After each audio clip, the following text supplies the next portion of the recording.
2 October 2017. एक सामान्य रात्र, एक सामान्य घर. शर्मा कुटुंब आपल्या रोजच्याच आयुष्यात गुंग.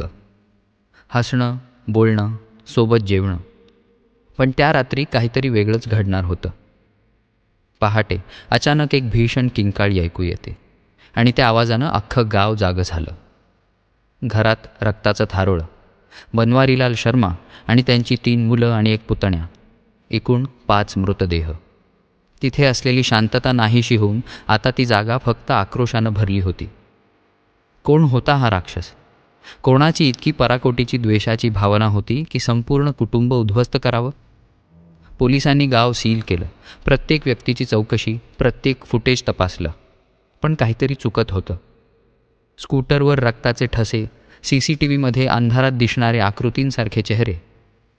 पण एक बोटांचा ठसा, अनोळखी. कोण होती ही व्यक्ती? कुटुंबातीलच कोणी? बाहेरचा कोणी? की अगदी घरातलाच? या हत्याकांडामागचं सत्य जेव्हा समोर आलं तेव्हा सगळं गाव हादरून गेलं. विश्वासघात, वासना आणि एका रात्रीत उद्ध्वस्त झालेलं एक संपूर्ण कुटुंब. पण अजूनही एकच प्रश्न भेडसावत राहतो.